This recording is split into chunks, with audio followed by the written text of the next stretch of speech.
Well, a hearty shalom to all of you. Jeffrey Seif here, coming to you from my study in Dallas, Texas.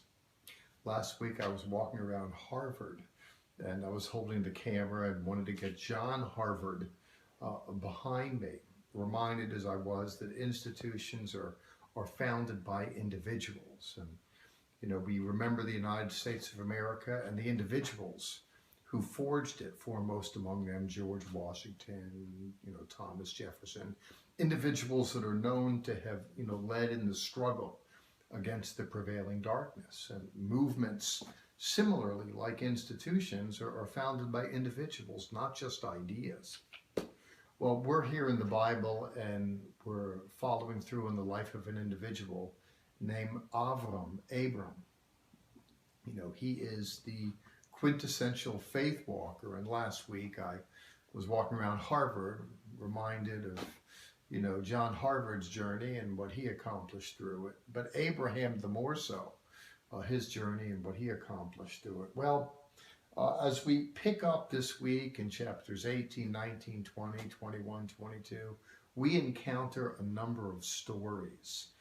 In the 18th chapter, Abraham particularly is known for his hospitality. He's willing to give away the farm to these messengers that come to him. And, it's interesting that in the book of Hebrews, the author says, "Do not neglect to show hospitality, for by so doing, some have entertained strange angels unawares." And that's exactly what happens here. We can see it runs in the family because after those messengers leave Abram, they then go to Lot. And Lot is minded to show hospitality too, but it's rather queer in the sense that he gives quarter to these men only to then discover later that the townspeople surround the house. And in order to stave off any sexual assaults against the men, he puts forth his daughters as candidates to perhaps, attend to their carnal appetites. Now, to me, that's disgusting. While I do appreciate hospitality, I think offering up your daughters to satisfy unholy lusts, to me, is indeed problematic. I don't even know what to do with all that, but I do see a contrast here. Abraham, by the way, has friends to stand with him when he's in trouble. Hundreds, in fact, are going to go after to rescue Lot when Lot is when Lot was carried away previously, but Lot doesn't have anybody to stand with him. He has to offer up girls, his own daughters. It's a weird world.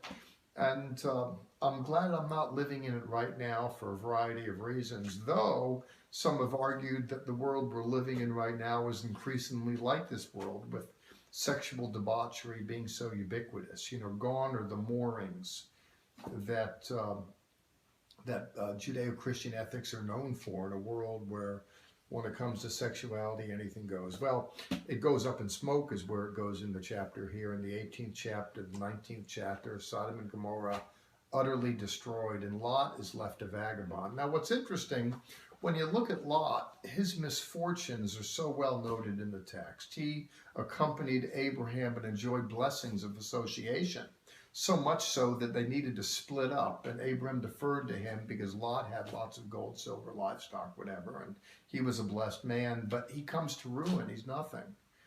He flees for his life, and his wife's dead. His daughters don't have any dowry. There's nothing for them, and they're going to incest their father. They're going to get him drunk and then have sexual relations. I mean, it is just horrible.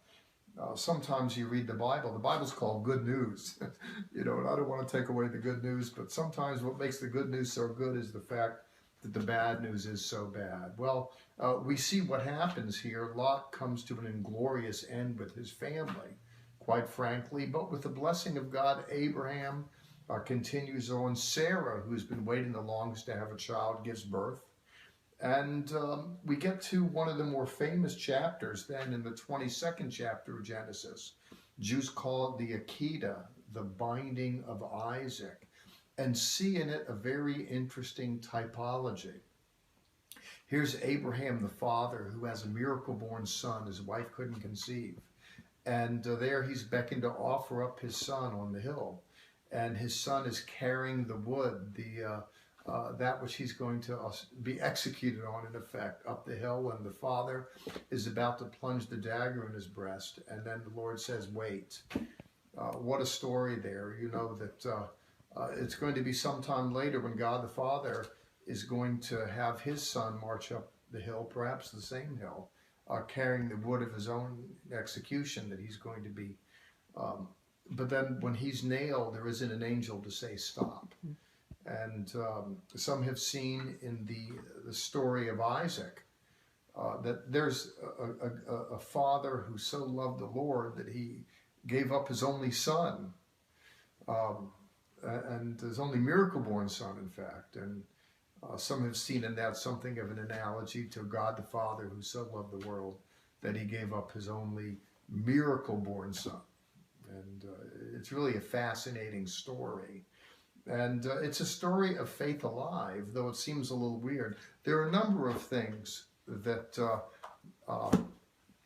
that can potentially offend the sensibilities of moderns when they enter into the ancient word. I get that. But what do we learn from it? Well, I'm reading from the brick, is what we affectionately call it here at the Messianic Jewish Family Bible Society.